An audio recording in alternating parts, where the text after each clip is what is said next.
Setelah Daduan kemudian Baratayuda itu kan keramas darah itu ya, keramas darahnya Dursasana.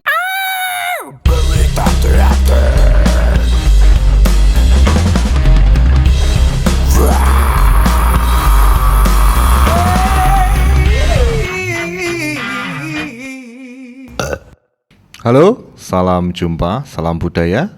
Jumpa lagi dengan berita teater. Kali ini berbeda dari biasanya. Kalau kita biasanya mendatangkan teatrawan, praktisi, sekarang kita akan menarik teater kepada wilayah yang lebih luas. Ini sastra. Selamat datang Mas Latif S. Nugraha. Tepuk tangan. Matur nuwun. Latif S. S-nya itu apa Mas? Sastra? S-nya itu sebetulnya setia, tapi karena saya nggak setia-setia amat gitu, dan malu menyandang nama itu tak delik. Oh iya. Nama adalah doa ya Mas ya. Berarti kalau delik nama senengannya delik pisan. Nah, Oke, Mas Latif ini buat teman-teman yang belum tahu, beliau adalah seorang pemerhati dan praktisi di bidang sastra, terus sejarawan juga ya Mas ya. nggak berani saya disebut. Pak itu sejarawati. Oh. Okay. Punya ketertarikan pada sejarah, karya-karya beliau juga banyak yang tentang mengulik tentang sejarah, dan juga bergiat di studio pertunjukan sastra nih Mas. Betul. Studio pertunjukan sastra itu punya siapa Mas? Itu warisannya almarhum Harileo AR. Oke. Itu dulu. Masih aktif sampai sekarang ya? Sekarang sejak pandemi ini mengurangi jam terbang, jam tayangnya. Tapi sebetulnya sejak itu kan berdiri tahun 2000. Tapi tahun 2005 menggelar bincang-bincang sastra.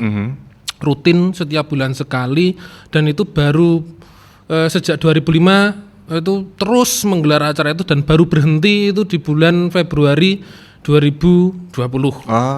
Terus di 2021 kemarin kita buat lagi itu karena sudah agak bisa bernapas ya untuk bikin acara itu karena pandemi gitu. Tapi di tahun 2022 ini kami memutuskan untuk rehat. Oh, mandek lagi. Tapi nggak tahu sampai kapan rehatnya gitu. Tapi prinsipnya kami tetap berusaha untuk membuat karya, entah nanti bikin buku atau bikin apa gitu, yang pasti tentang sastra dan tentang pertunjukan sastra terutama. Artinya arahnya lebih ke situ memang fokusnya. Nah, studio pertunjukan sastra itu sebenarnya apa sih Mas kegiatan kegiatan rutin atau kegiatan intinya itu ngapain aja? Kalau kegiatan rutin yang digelar itu sebetulnya, dan itu sekaligus menjadi wadah ekspresi dan ruang tegur sapa, sebetulnya ya yang paling utama dan yang saya pikir memiliki sejarah yang cukup panjang ya bincang-bincang sastra itu. Karena itu sampai hari ini sudah edisi ke 180 sekian gitu, artinya selama 180 bulan gitu. Sudah kalau dihitung berapa belas tahun ya, mungkin ada per bulan ya? Per bulan sekali. Dan hanya berhenti itu ketika pandemi itu. Nah, di bincang-bincang sastra itu kemudian konsepnya adalah menghadirkan pertunjukan sastra dan diskusi dan bincang-bincang. Nah, pertunjukan sastranya ini bisa dari yang paling sederhana, ada pembacaan puisi, pembacaan cerpen atau dramatic reading naskah drama, atau musik puisi, atau deklamasi dan seterusnya. Ada yang teatrikal dan macam-macam lah. Artinya semacam eksperimen dari sebuah seni pertunjukan dengan bahan baku karya sastra, entah puisi, entah drama, entah prosa gitu. Prinsipnya seperti itu. Itu yang bincang-bincang sastra, dan kemudian ada pembicaraannya lah, ada obrolannya gitu, yang kami sederhanakan supaya arah abot banget gitu, dari bincang-bincang itu tadi. Nah, itu menghadirkan narasumber sastrawan atau dari seni pertunjukan atau akademisi dan seterusnya. Tapi pada prinsipnya setiap acara bincang-bincang sastra itu pasti ada pertunjukan dan pasti ada obrolan gitu.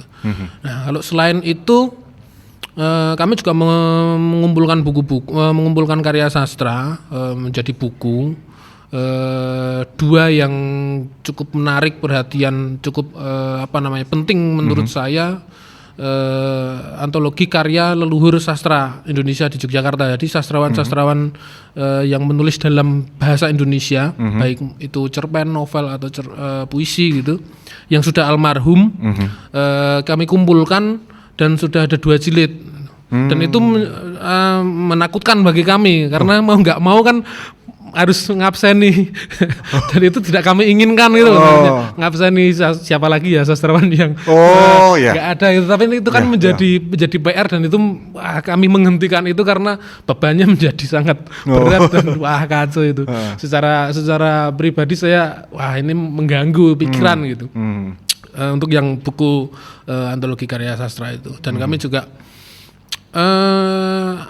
dilibatkan di Taman Budaya Yogyakarta karena memang acara bincang-bincang sastra ini digelar di Taman Budaya Yogyakarta. Hampir keseluruhan edisi itu di Taman Budaya Yogyakarta, meskipun kami juga sesekali mampir ke kafe atau awalnya sebetulnya di Asdrafi. Beberapa edisi itu di Asdrafi, lalu sejak 2006 itu pindah di Taman Budaya Yogyakarta di ruang seminar itu. Salah satu yang penting juga dari keterlibatan studi pertunjukan sastra di bidang seni pertunjukan di Yogyakarta ini adalah keterlibatan dalam pergelaran musikalisasi sastra, yaitu diselenggarakan oleh Taman Budaya Yogyakarta. Tapi 2 tahun di terakhir itu di tahun 2018 dan tahun 2019 itu kebetulan yang mengelola acara itu dari studi pertunjukan sastra. Jadi kami menghadirkan beberapa di antaranya itu puisi di musik-musikan ya, itu yang sudah umum ya, artinya di musik-musikan, kemudian di eksperimen waktu itu ada semacam teman-teman dari ruang Gulma itu mainkan musik noise gitu, terus kemudian Mas Hamdi Salat itu membacakan puisinya dengan diiringi musik yang ketemu di panggung gitu, prinsipnya seperti itu misalnya, jadi eksperimen-eksperimen seperti itu. Kemudian sastra Jawa juga, jadi ada mocopat atau geguritan yang kemudian dimainkan dengan seperangkat gamelan gitu. Waktu itu Mas Anon Suneko yang menampilkannya gitu. Novel juga, digubah menjadi tarian. Waktu itu Mila Rosinta dan Mila Arden itu kami kasih semacam PR atau tugas gitu, menerjemahkan novel Drupadi dari Seno Gemi Raji Dharma. Itu kemudian dijadikan pertunjukan tari. Nah, itu salah satunya, dan ya di acara SPS di itu. acara yang musikalisasi sastra itu. Atau misalnya Wayang Bocor itu puisinya Mas Gunawan Marianto dijadikan pertunjukan ala wayang bocor kayak gitu-gitu. Ya, eksperimen-eksperimen pertunjukan sastra yang ya mungkin dari sudut pandang yang lain ini pertunjukan teater, tapi dalam sisi yang lain karena memang materinya sebetulnya naskah drama pun juga karya sastra ya. Itu sebetulnya juga ya kami mencoba melabelinya tetap dengan kata sastra di belakang gitulah kira-kira seperti itu. Tapi pada prinsipnya ya ini seni pertunjukan gitu. Iya. Menarik Mas, apalagi seperti aku penasaran sih dengan seperti Mila Rosinta menerjemahkan novel Drupadi menjadi karya itu kan, itu fragmennya atau memang full dia sarikan menjadi itu gimana? Itu diambil fragmennya ya, setahu saya diambil fragmennya yang agak akhir, yang terutama Drupadi dibebet itu setelah Dadu kan. Setelah Dadu kan kemudian Baratayuda itu kan keramas darah itu ya, keramas darahnya Dursasana itu. Nah itu yang ditampilkan. Intinya ya itu ya konsepnya ya perempuan kan, maksudnya arahnya ke sana, tapi itu tadi intinya dari Drupadi yang dinovelkan, dan itu kan dari Mahabharata, kisah Wayang Purwonya kemudian jadi novel, dibuat novel oleh Seno Gembira, kemudian diadaptasi lagi atau ditafsirkan lagi menjadi bentuk karya tari lah, prinsipnya seperti itu sih. Jadi ya menarik sih itu waktu itu sebagai suatu pertunjukan, saya pikir ini memang ya kena sih kalau saya secara pribadi gitu. Iya. Nah ini juga menarik ya, karena mungkin masih belum banyak ya Mas alih wahana dari puisi atau dari karya sastra menjadi tari itu.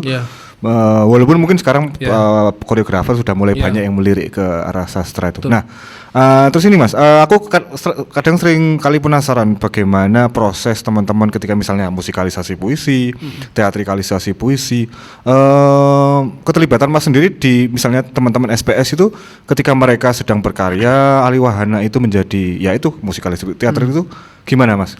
Kalau yang untuk bincang-bincang sastra kami menyerahkan ke para penampil ya, tapi pada prinsipnya kami semacam mengurasi ya, artinya ketika kita membahas tema ini nanti kira-kira penampilnya siapa, narasumbernya siapa gitu. Jadi kita memang menyesuaikan kelompok-kelompok tertentu atau perseorangan gitu yang nanti kita minta untuk membacakan puisi. Jadi karena memang agak sulit sebetulnya ketika penyair yang memang biasa menulis kemudian diminta untuk membacakan puisi ini kan tidak gampang ya. Artinya ada yang penyair yang juga di atas panggung ini juga bisa tampil gitu, tapi ada juga penyair yang memang tidak cakap bicara untuk menyajikan karyanya menjadi suatu pertunjukan meskipun hanya sebuah pembacaan puisi gitu atau pembacaan cerpen, tidak gampang. Jadi kita juga mempertimbangkan penyair-penyair yang memang juga memiliki bakat atau bekal untuk juga tampil gitu.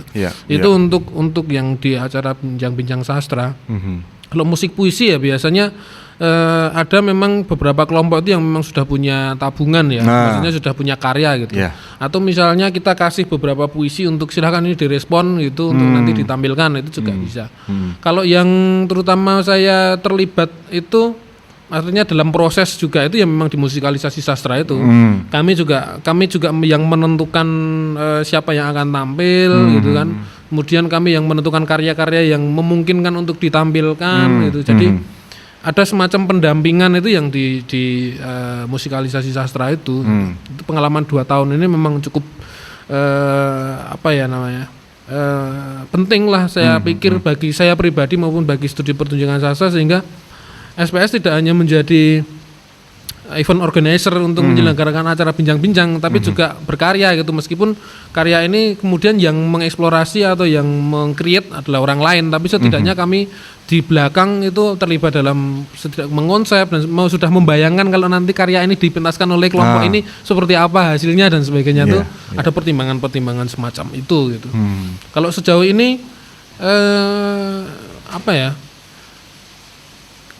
terutama yang cukup, karena saya juga memiliki kelompok musik puisi Nankinun gitu, dan dengan beberapa teman itu juga mengeksplor sejumlah puisi, terutama karya penyair Umbulandu Paranggi gitu. Ya ketika puisi ditampilkan menjadi musik puisi atau dinyanyikan itu memang saya pikir agak berbeda dengan lagu ya. Karena musik yang kemudian muncul atau nada yang kemudian muncul ini memang mau tidak mau ya menyesuaikan dari napas dari puisinya, interpretasi dari puisinya gitu loh. Meskipun satu puisi ketika diinterpretasi oleh 2 atau 3 kelompok musik puisi mungkin hasilnya akan lain ya, dengan tafsiran masing-masing gitu kan. Biasanya seperti itu yang terjadi, tapi setiap puisi dari satu penyair pun terkadang memiliki napas yang macam-macam yang berbeda-beda, yang warnanya puisi yang itu ternyata nuansanya begini, puisi yang ini begitu dan seterusnya. Yang itu kemudian memperkaya eksplorasi bagaimana musisi yang kemudian menafsirkan kata-kata menjadi nada gitu. Dan itu yang terjadi. Saya pikir proses pembelajarannya di situ. Dan hal lain sebetulnya adalah keuntungannya ini. Beberapa kali saya juga terlibat dalam lomba musik puisi waktu masih bekerja di Balai Bahasa Yogyakarta itu. Ternyata siswa-siswa SLTA itu kemudian menjadi tertarik dengan sastra setelah mereka itu mengaransemen puisi menjadi musik puisi. Jadi yang awalnya mungkin nggak kenal sastra, yang awalnya nggak kenal puisi, kemudian menjadi ngeh, oh ini puisi, kemudian dinyanyikan. Dan ada yang keterusan, ada yang kemudian setelah ikut lomba itu kemudian tetap berkumpul setelah lulus SMA, tetap berkumpul dan menjadi kelompok musik puisi dan memainkan beberapa nomor gitu dari puisi-puisi yang mereka aransemen, dan hasilnya tidak mengecewakan. Nah itu hal-hal semacam itu cukup menggembirakan, hal-hal kecil yang mengembirakan bagi saya pribadi ketika teman-teman dari SMK misalnya ya kejuruan gitu, teknik misalnya dari otomotif gitu, misalnya atau listrik gitu, tiba-tiba kok tertarik dengan puisi hal-hal semacam itu sih yang menurut saya ya itu pertunjukan sastra nilai plusnya di situ. Atau ikut lomba baca puisi atau macam-macam, atau lomba cipta puisi atau dan seterusnya. Tapi pada dasarnya sastra yang mungkin cukup sulit untuk dimengerti, tapi tiba-tiba mereka entah memahami atau tidak, tapi mereka menjadi suka dengan puisi, menyanyikannya dan membacakannya. Saya pikir itu anugerah sih Ya, ya.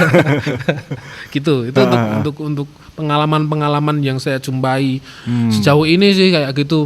Mongkok lah rasanya ketika puisi ini bisa hadir di tengah masyarakat, dalam hal ini pelajar dan mahasiswa gitu. Itu sih Mas Dinu.